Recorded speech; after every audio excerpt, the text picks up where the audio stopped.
Erev Tov, si vous avez des remarques, des questions, des cours précédents sur Rosh Hashanah, puisque on va continuer à étudier d'autres points ce soir de ce qui a été fait. Sinon, je rappelle d'abord les points acquis jusqu'à présent. Le premier point, c'est que toutes les fêtes de la Torah sont reliées à un événement historique, sauf Rosh Hashanah.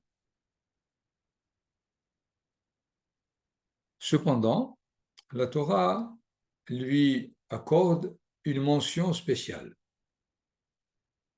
Double, Zichron Teruah, Yom Teruah. Et cela donc nous pose encore une autre question. Que vient faire la Teruah ce jour-là?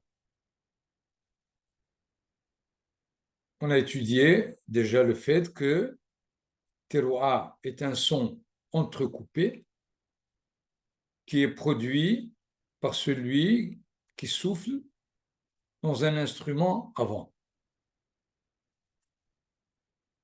Cet instrument avant dans la Torah aurait pu être les trompettes ou la corne de bélier.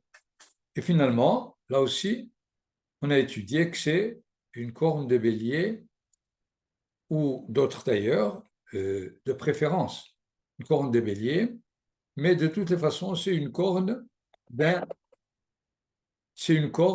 d'une bête, d'un animal. Par ailleurs, nous savons qu'à côté de la Teruah, il y a aussi la Tekira.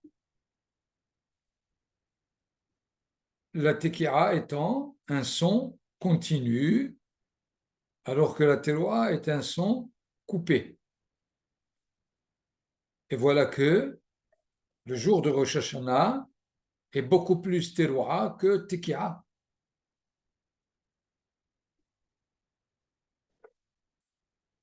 Ces deux sons, Teruah et Tekira, sont rappelés dans d'autres occasions dans la Torah. Je vous rappelle immédiatement les textes qu'on a eus la dernière fois. Vous avez ici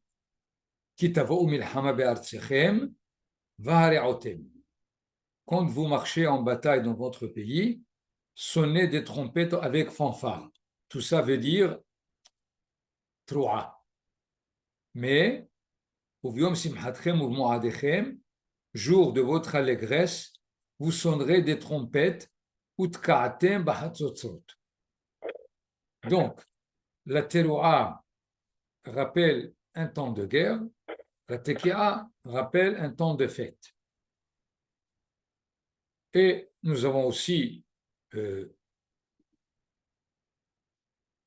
un autre moment où on se sert en même temps des deux, lorsque Israël était dans le désert, pour rassembler la communauté afin de leur parler, on se servait de trompettes, mais de tekiah. Et si jamais on devait annoncer le départ, le voyage, on se servait des trompettes pour la teruah. Donc, et ici, la distinction est claire et les buts sont évidents pour nous donner quel est le contenu d'une teruah et d'une tekiah. Et je répète, Rosh Hashanah est sous le signe de la teruah. Ce qui fait, nous sommes donc devant deux questions essentielles. Pourquoi c'est un jour de fête? Pourquoi c'est plutôt la teruah que la tekiah? Et si on revient encore sur l'hypothèse que les jours de fête de la Torah sont reliés à un événement historique, les Hachamim ont compris que l'événement historique sera l'événement cosmique qui est la création du monde. Comment est-ce que cela est apparu, comment est-ce que on peut mettre en valeur cet événement que les Hachamim dans la loi orale nous enseignent, c'est que il y a évidemment d'autres événements cosmiques, le déluge, la tour de Babel. La Torah nous dit que ça concernait toute l'humanité. En quoi est-ce que c'est beaucoup plus la création que d'autres événements historiques, puisque la sortie d'Égypte et le don de la Torah, qui sont venus bien plus tard, ont constitué la base des faits que l'on connaît.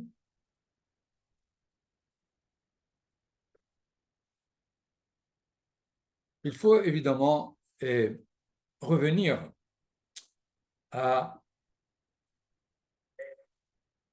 la mitzvah qui demande de sonner du shofar, teroua, otekia, le jour de Rosh Hashanah, puisque c'est la mitzvah fondamentale.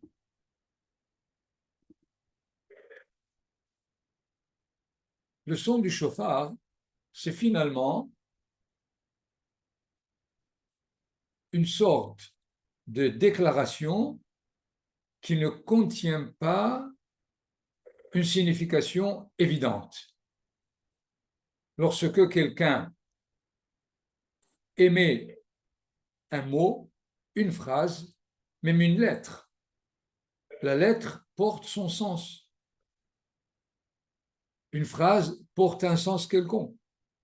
Or, sonner d'un ton continu ou entrecoupé, et nous ne savons pas quelle signification, quel sens donner à ce son. Je vous dis par exemple, si c'est un physicien qui écoute ce son, ce qui l'intéresse, c'est le nombre de fréquences qu'il contient. Si c'est un musicien, il pourra apprécier les différentes connexions entre la tekera et la teroua. Si c'est un poète, il peut le charger d'une grande élévation de l'âme devant ce son tellement clair, limpide. Ce qui fait la signification est restée ouverte. C'est-à-dire que le son du shofar est un élément qui porte une potentialité possible de plusieurs significations. Chacun pourra le charger de ce qu'il veut.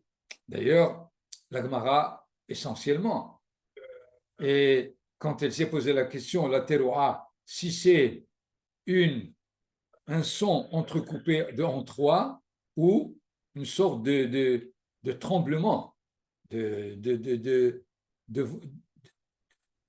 coups très, très, très courts. Et alors, elle a dit, ça peut ressembler ou bien à quelqu'un qui souffre, qui soupire. Celui qui soupire, il fait des longues coupures, mais celui qui souffre énormément, il miaule presque.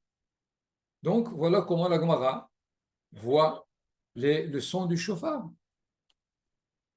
Ce qui fait, en résumé, le son du shofar contient une potentialité de signification. Quel est l'événement qui contient les potentialités possibles dans tout ce qu'on sait? C'est la création du monde, tout simplement. Puisque quand le monde a été créé, ce n'était pas le caprice d'un Dieu, comme disent les autres, qui a créé ce qu'il a créé, mais il avait une intention, une direction, un sens, et il a dans ce qu'il a créé, donner un éventail de possibilités dans sa création. Comment est-ce qu'elle va se développer pour aboutir, pour arriver au but lui-même. Ce qui fait, il me semble, que le fait que le jour de Rosh Hashanah, la mitzvah, c'est de sonner du chauffard, se rapporte très facilement à la création du monde. Étant donné la qualité du son qui, en lui-même, ne porte aucune signification autre que les ondes sonores ou l'acoustique ou la fluidité, la limpidité du son, mais au-delà de ces possibilités, nous ne savons pas de quoi il s'agit. Mais c'est sûr qu'il contient une, une richesse de signification possible. Et quel événement peut être relié? C'est la création de Akadosh Baruch. Et c'est d'ailleurs, nous le savons, que la Torah nous raconte tout, d'une part, et les déboires, et les réussites, et les événements qui font que nous nous rapprochons du but ou nous reculons du but.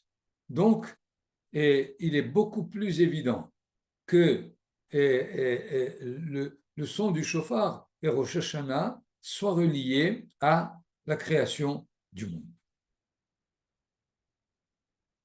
Or, en plus de l'événement lui-même, nous savons que les Hachamim l'ont et ont trouvé à l'intérieur de cet événement non pas seulement une sorte de renseignement pour celui qui se pose la question est-ce qu'il y a un créateur, il n'y a pas de créateur, mais c'est pour nous dire qu'il y a constamment une responsabilité pour ceux qui veulent, qui comprennent qu'il faut mener la création à son but. Et cette responsabilité de faire évoluer le monde vers son but, c'est ce qu'on appelle le jugement. Le jugement, c'est de s'arrêter un moment et de dire tout simplement qu'est-ce qu'on a réussi et où est-ce qu'on va, quelle est la prochaine étape pour réussir de plus en plus. Vous voyez donc que les mitzvot, en tout cas de façon claire, des fêtes, même Rosh Hashanah, sont reliés à un événement. Nous n'avons pas, je répète, et cette remarque plusieurs fois, nous n'avons pas de fête pour rappeler la générosité, pour rappeler l'humilité, pour rappeler toutes les vertus, la bienveillance, la zrizout, la vigilance. Il y a tellement de vertus, nous n'avons pas une seule fête pour une vertu quelconque. Toutes les fêtes sont indexées sur l'événement historique. Et les fêtes sont finalement le principe de base pour nous dire que toutes les mitzvot sont indexées sur l'événement historique. Celui qui n'arrive pas ou qui ne se pose pas la question quel événement se trouve derrière la mitzvah, finalement, il dévie de l'intention de la Torah. Si vous prenez même la mitzvah simple, tu aimeras ton prochain comme toi-même, comme traduisent les autres, okay? Quel est l'événement historique qu'il y a derrière? C'est Caïn et Hevel. Le fait que dans l'histoire, quelque chose s'est passé où quelqu'un n'a pas aimé l'autre jusqu'au point de l'assassiner. Et ainsi de suite. Il y a des fois où la Torah nous dit clairement, nettement la relation avec l'événement historique et plusieurs fois on ne sait pas en quoi. Vous avez certainement en tête l'interdiction du nerf sciatique. Pourquoi le nerf sciatique est interdit à consommer? La Torah nous le dit, là, de façon claire. Parce que lorsque Yaakov Avinu a eu cette engagement de force avec l'ange d'Ésaü, il a atteint, il a touché dans le nerf sciatique. Et alors, conclusion, il ne faut pas que les Bnei Israël mangent le nerf sciatique. Quelle est la relation? Je n'y rentrerai pas maintenant, mais nous voyons de façon évidente. Et donc, il est très important, à mon avis, et c'est ce qui peut, à la limite, essayer de redonner à la réalité des mitzvot lorsqu'on est surtout en Israël, parce qu'en Galoute, étant donné que nous sommes coupés de l'histoire, on est aussi coupés de la raison historique des mitzvot. Mais maintenant qu'on est en Israël, qu'on est relié à l'histoire nationale, la nôtre et celle de l'humanité, il est urgent de savoir relier chaque mitzvah à son histoire, à l'événement historique qu'il y a derrière. Donc, il y a, je crois, un Baal Yitzhak, Rabbi Yitzhak Hutner, qui a dit, celui qui a sonné le premier du shofar, c'est Akadosh Baruch Hu. Quand est-ce? Lorsqu'il a créé l'homme, qu'est-ce qu'il a dit? Dieu a créé l'homme poussière de la terre. Et il a soufflé en lui une âme. Ça veut dire souffler, ça veut dire sonner du shofar. Nous voyons déjà même des signes de cette mitzvah au niveau de certains versets qui nous donnent l'événement de base de la création de l'homme.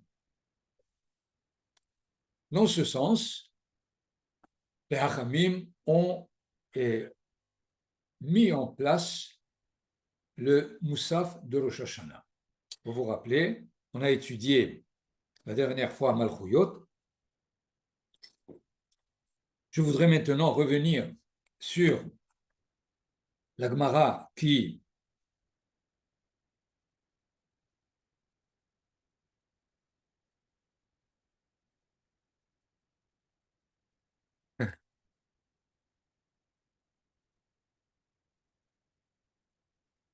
voilà donc la Gemara qui est devant nous. Je voudrais quand même voir. Ken. Alors, je lis là la Gemara qui nous intéresse. Ve'imru lefanai berosh Hashanah malchuyot zichronot ve'shofarot. C'est le Moussaf qui est constitué de 9 bénédictions, 3 premières, 3 dernières et les 3 médianes, celles qui s'appellent Malchuyot, Zichronot, Shofarot, c'est-à-dire souveraineté, mémoire et Shofar. Au pluriel, pourquoi? Parce qu'il s'agit de rapporter 10 versets dans chaque cas pour mettre en valeur chacune de ces 3 dimensions. Malchuyot, c'est quoi? Afin que vous m'acceptiez comme souverain. Zichronot, afin que votre souvenir soit élevé devant moi du côté du bien. Ubema, le shofar. Ce qui est intéressant, c'est que Malchuyot, Zichronot, Shofarot, on dit Malchuyot, Kedesh Tamlichoni. Zichronot, Kedesh Ya'ale. On s'attend à Veshofarot, Kedesh. Or, il n'est pas dit Veshofarot, Kedesh. Et là, Ubema, Bashofar. C'est-à-dire, Bema quoi? C'est-à-dire, avec quoi vous faites quoi? Avec quoi vous faites Zichronot et Malchuyot. Je vous demande de faire Malchuyot pour dévoiler ma souveraineté, Zichronot pour que votre souvenir y soit rappelé devant moi. Et comment vous allez faire ça? Avec le shofar. Comment avec le shofar on réussit ces 2 choses? Avant de répondre à la question, je voudrais ici faire une première remarque rapide. Finalement, Malchuyot, qui est le sujet, c'est le Créateur, qu'on accepte comme souverain. Zichronot, qui est le sujet, c'est la créature. Ce qui fait, les Hachamim ont voulu déjà nous donner les piliers premiers de la création. Il y a un créateur et il y a une créature, et les deux ont une importance parallèle. Il n'y a pas un créateur qui a créé et qui, à la limite, comme cela est rappelé dans les prophètes, il a laissé le monde courir, il a bien installé, et finalement, il n'a qu'à se développer comme il le veut, comme il le peut. Pas du tout. C'est que la créature lui est importante. Dans ce sens, Malchuyot Zichronot représente le couple roi, souverain et créature. Mais finalement, ces deux-là doivent être reliés. Il faut qu'il y ait un terme, ce qu'on appelle un trait de liaison entre les deux. Même s'ils sont en présence, il n'y a aucun intérêt qu'ils ne soient pas reliés. Et alors, comment ils vont être reliés? Péchofa. Donc, il y a là déjà, selon la Gemara, un autre élément qui se développe au niveau du chauffard, qui lui va représenter en même temps la souveraineté et la mémoire.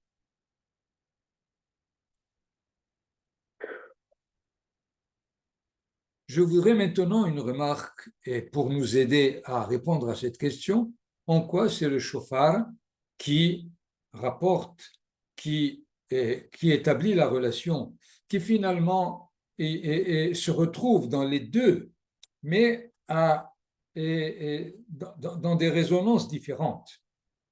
N'oublions pas, et je le rappelle encore une fois, que le chauffard de Rosh Hashanah, il y a Tekiah et Teroua, comme il y a créateur et créature. Nous allons voir le parallèle immédiatement. Nous savons que la première fois où le chauffard apparaît, c'est au don de la Torah. Lorsque le récit nous rapporte que la Torah est donnée, alors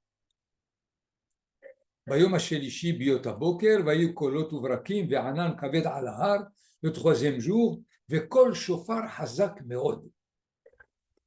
Vekol shofar hazak meod. Mais qui est-ce qui a sonné? On ne nous dit pas du tout qui est-ce qui a sonné. Alors, qu'est-ce que c'est que Kol shofar? J'ai trouvé une très bonne interprétation de Baal Aktav et Kabbalah. Vous l'avez là en haut. La Madnu Midivrehem, il nous dit שאין מפרשים שופר כאן על הכלי שתוקעים בו, כי לא ייתכן שישמשו למעלה בכלים גשמיים מוחשיים. Si le texte nous dit וקול שופר, il ne s'agit pas de l'instrument à travers lequel on sonne. Parce que dans le don de la Torah, c'était le dévoilement divin, et certainement que personne n'a pris le chauffard pour sonner. Donc on a kol chauffard sans qu'il y ait de chauffard. לכן פירשו שהכל בעצמו נקרא שופר. La voix elle-même s'appelle chauffard. Donc le mot chauffard décrit deux possibilités, l'instrument et la voix. Et pour essayer de bien donner la base à cette explication, le Baal Aktav et Kabbalah nous dit, prenons d'autres exemples. Mimishpete al-Lashon, leshamesh beshem echad ala poel ve ala peula. Kemo, Lashon ve Safa. Lashon, c'est la langue, Safa, c'est les lèvres, mais ils servent en même temps aux moyens qui est décrit aussi comme langage. Puisqu'on dit Alpi Paro, que Yosef Hatzadik a envoyé des chars Alpi Paro, certainement pas Alpi Paro sa bouche, mais par son ordre qui est développé par sa voix. De la même façon, nous avons certainement, que cela soit la chaune, comme on a dit, Vayikol haaretz safa ahat udvarim ahadim, safa ahat, c'est une lèvre, pas du tout, mais une langue unie.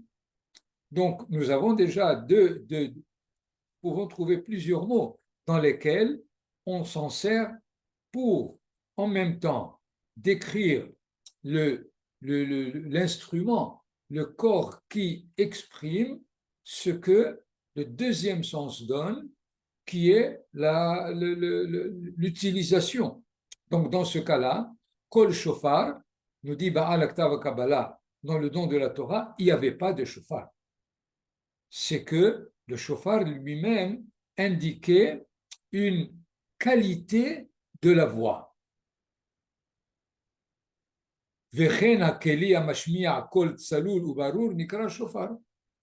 C'est-à-dire, si vous voulez maintenant en hébreu dire, Vekol shofar selon cette interprétation, Vekol barur hazak meod.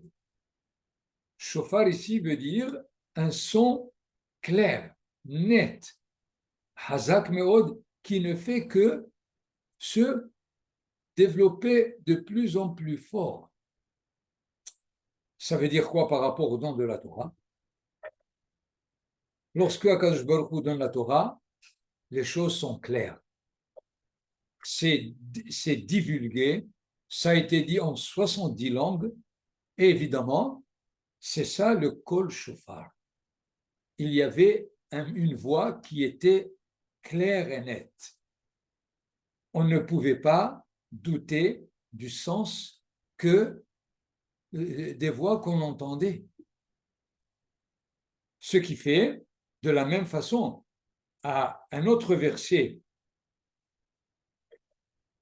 que nous avons trouvé ensemble lors du Yom Kippourim Shel Yovel, dans lequel on avait Ve'avartem shofar teruah. Vous ferez passer shofar teruah. Selon la traduction, ça veut dire vous ferez passer la voix du shofar. Dans ce cas-là, il fallait dire Ve'avartem teruah shofar. Vous y êtes, ça va? C'est pour ça qu'il dit Haya min haraoui lomar teruah shofar. Qu'est-ce que c'est Ve'avartem shofar teruah? כל התרועה נסמך אל כלי השופר.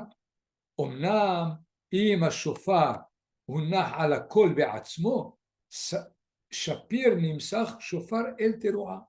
ועברתם שופר תרועה, זאת אומרת כל תרועה.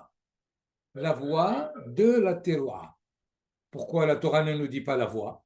On pourrait se poser la question, c'est plus simple. C'est parce que elle veut maintenant donner un son spécifique à cette teroua. Il faut que la teroua soit claire et nette. Que le jour de Yom Kippourim du Yovel, lorsque on libère les esclaves, lorsqu'on rend les terres à leurs propriétaires, il faut que ça soit quelque chose de bien clair, bien évident, pas en se sentant mal de nous séparer de nos serviteurs, de nos esclaves ou de nos terres qu'on a acquises, mais shofar teroua. Il faut que ça soit un son très limpide et très clair. Pas dans l'acoustique, mais dans l'entendement, dans le sens. Dans ce sens, on pourrait maintenant revenir à la Gemara qu'on avait tout à l'heure. Il me semble que Malchuyot, Kedesh Tamlichuni Alechem, c'est la Tekia.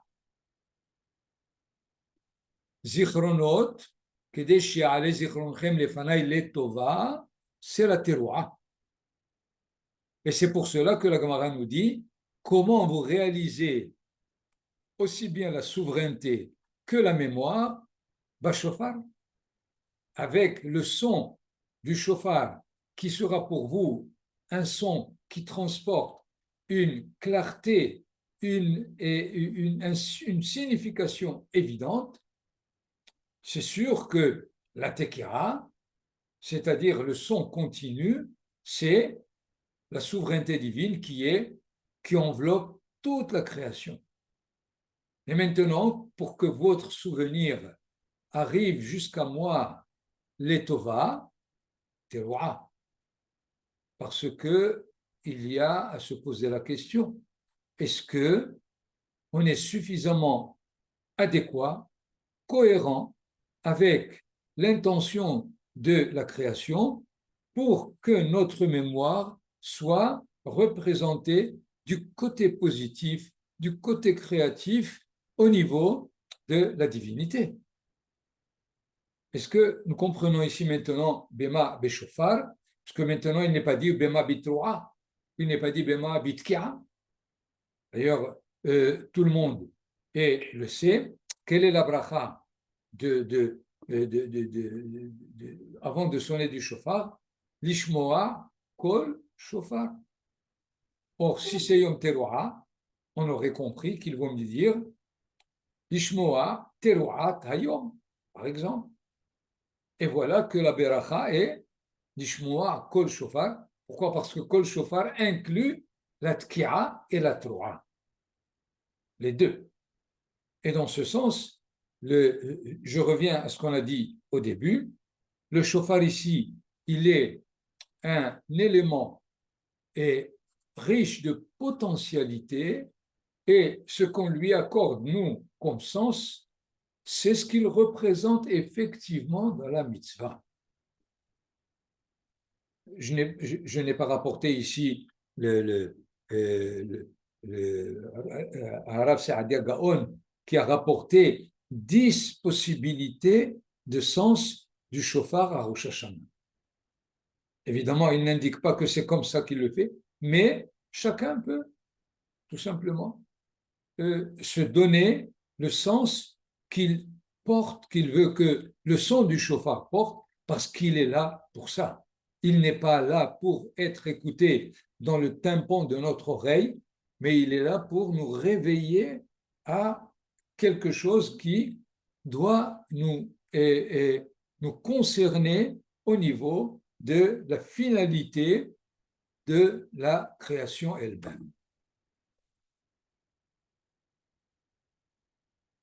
Donc, nous voyons, pour nous résumer, la Torah a appelé le mot terroir, les Hachamim ont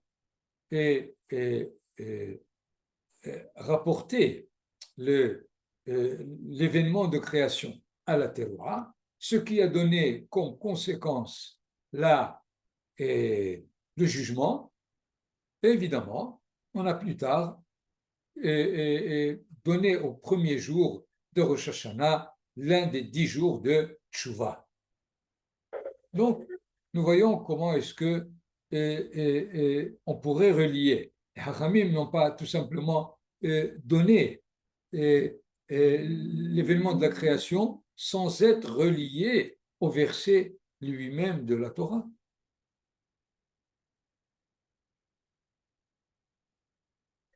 Voilà, si vous n'avez pas d'autres questions ou remarques à ce propos, on pourrait peut-être quand même passer à Kippour, dire quelques éléments importants.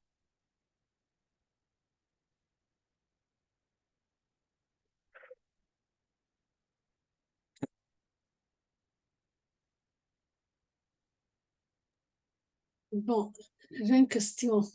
Bevakasha. Si nous devons, à Rosh Hashanah, réfléchir dans quelle étape nous sommes, ça veut dire comment on le fait? Parce que chacun a tous ses calculs.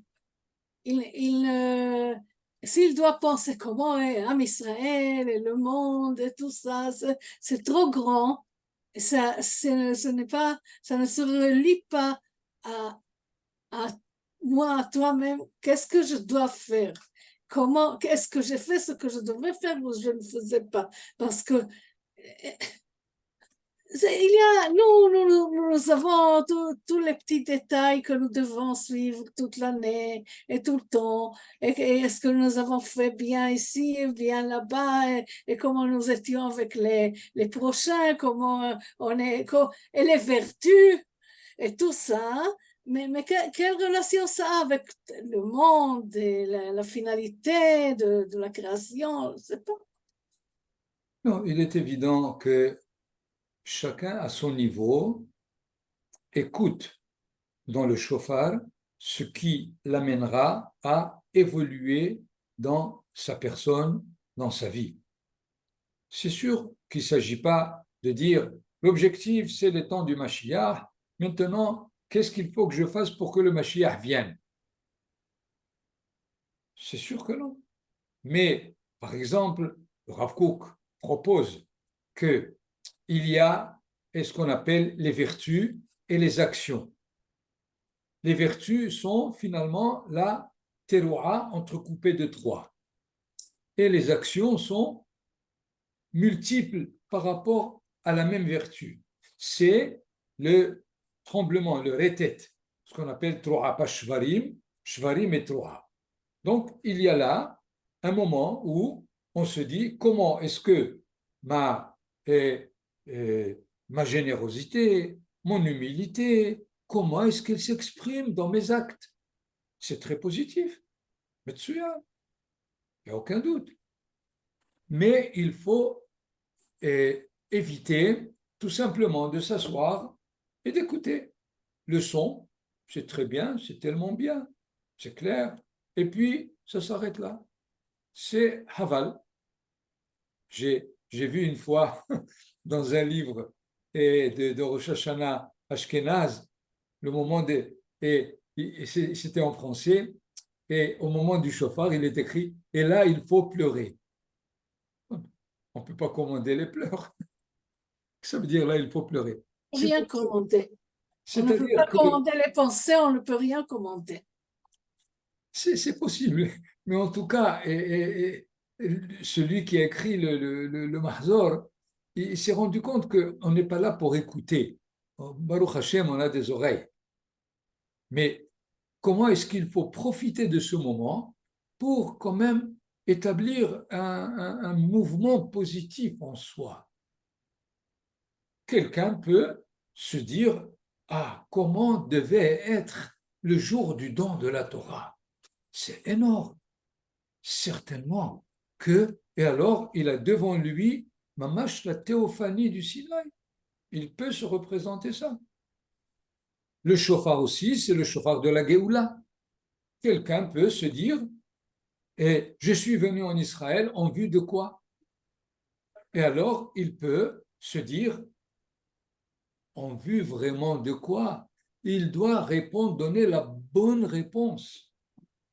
Dans ce sens, le chauffard l'aide. Et il prendra évidemment ce qu'il comprend le jour de Rosh Hashanah pendant toute l'année.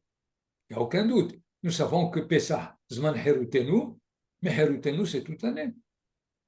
Zman Matan Toratenu, c'est toute l'année. Donc le jour de Rosh Hashanah, c'est un moment privilégié pour se donner une direction. Chacun se donne la direction qu'il peut. C'est pas, il n'y a pas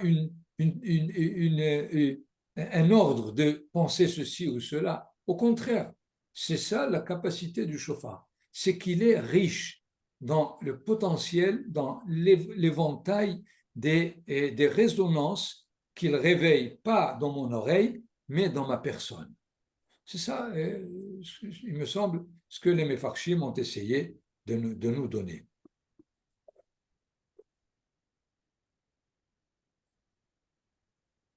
Disons juste quelques mots à propos de Yom Kippourim. Une remarque. Où est-ce qu'il est? Le texte.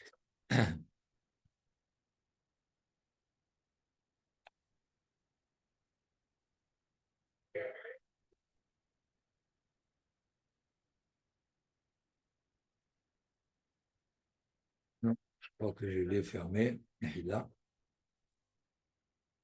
Bon, on va le dire rapidement. oralement. Le jour de Kippour s'appelle Yom Kippourim. Kippour, Kippourim, ça veut dire kapara. Kapara, c'est expiation.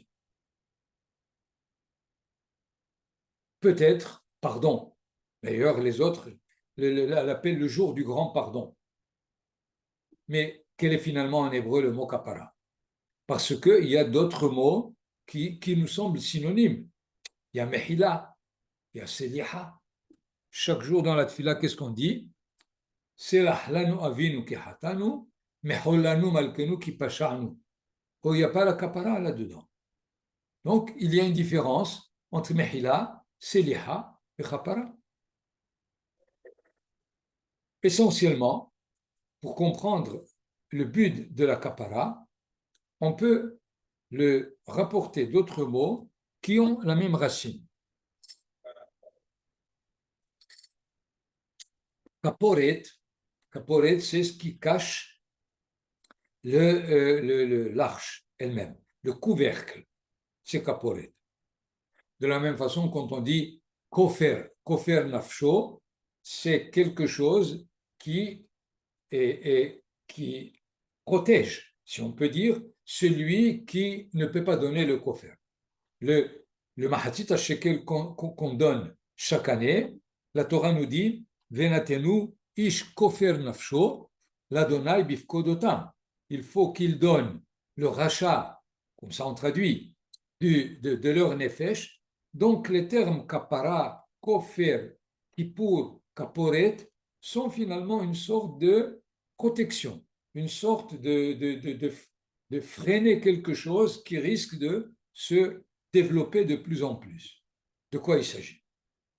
Il y a évidemment 3 niveaux de faute. Il y a het, avon et pécha. Je traduis pas dans le sens religieux, si je peux dire, mais het, déviation, avon, c'est torsion, et pécha, c'est révolte. Il est évident qu'une déviation se fait par inadvertance, une torsion, elle se fait consciemment, mais il est difficile à celui qui l'a fait consciemment de ne pas la faire, alors que la révolte, c'est celui qui serait capable de retenir sa révolte, mais il veut se révolter quand même contre ceux qui le gênent. Et les Hachamim ont établi en face de la het, qui est déviation, la mehila, en face de avon, qui est torsion, la kapara, et en face de pécha, la seliha. C'est-à-dire, chaque fois, nous voyons que dans la déviation qui est béchogeg, qu'est-ce qui a causé? C'est l'ignorance, le manque de renseignement. Béchogeg, j'étais pas au courant, je ne savais pas que. Bon, mais la torsion, c'est celui qui fait une faute en sachant qu'elle est interdite. Qu'est-ce qui se passe? Sa volonté n'est pas suffisamment forte pour arrêter. Et évidemment, celui qui se révolte, lui, c'est sa personne elle-même qui est mise en question. L'identité de sa personne lui amène sa révolte. Ce n'est pas par manque de renseignements, c'est pas parce que il ne peut pas se retenir, mais il a quelque chose contre l'identité qu'il représente. Dans ce cas, qu'est-ce que la Torah nous dit à propos de Yom Kippour? À propos de Yom Kippour, il y a une mention spéciale par rapport au Avon, par rapport à ce qui est fait consciemment, mais forcément, si on peut dire, on n'est pas arrivé à retenir sa volonté pour ne pas réaliser la faute. Si jamais cela continue, la faute continue à évoluer dans ses lois et provoque une dégradation continue. Et finalement, l'être perd entièrement sa qualité d'être. Au niveau du clan d'Israël, Akadosh Baruch Hu veut que le clan d'Israël revirginise constamment sa qualité d'être pour ne pas qu'avec le temps, les fautes qui sont bémésides le mènent vers la dégradation totale. C'est pour cela que Kippour est choisi spécifiquement Kappara par rapport plus au Avon. C'est d'ailleurs dans les Tfilot, vous avez Vatitenano et Yom Kippurim Hazeh, Yom Selihat He'avon Hazeh. Nous voyons dans ce cas-là le don de Hakadosh Baruch Hu, du fait de savoir que lorsqu'une faute est faite consciemment, même après avoir terminé la faute, elle continue à détruire dans l'être ce qu'elle détruit. Il faut bien le comprendre. Lorsque, je donne comme exemple, les Hachamim ont institué le soir avant de dormir, de dire je pardonne à tout celui qui m'a vexé, porté atteinte ce jour-là. Mais qu'est-ce que ça fait? Je vais dormir, je vais me reposer. Les Hachamim sont conscients que cette vexation a soulevé en moi la volonté de réagir, de lui garder rancune, et alors en dormant, ça travaille. Je dors, mais cette volonté de se venger de celui-là continue à travailler dans mon psychique. Et avec le temps, je me retrouve avec une charge énorme que je ne peux pas et dont je ne peux pas me débarrasser.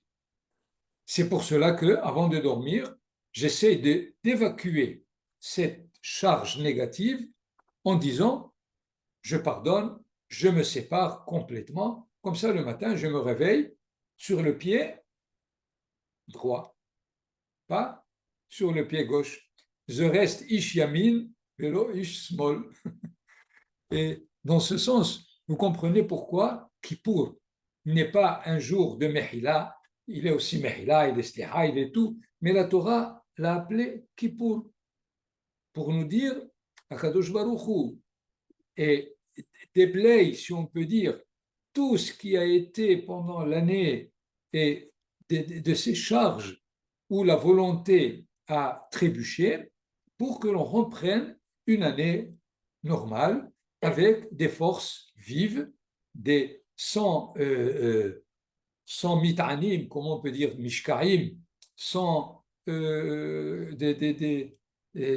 ce qui reste, nachon, même après avoir réalisé la faute, on a terminé de la faute, mais ses effets, ses conséquences continuent à miner le psychique de l'individu. Et au niveau d'une nation, c'est ce qui va amener sa perte.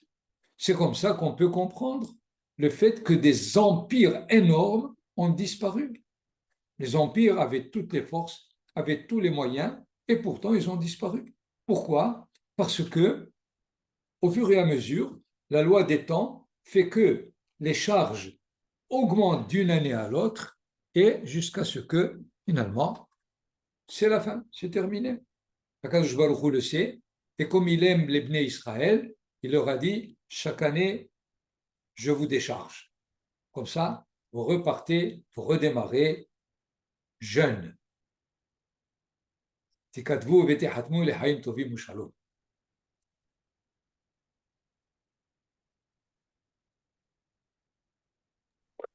Ça va?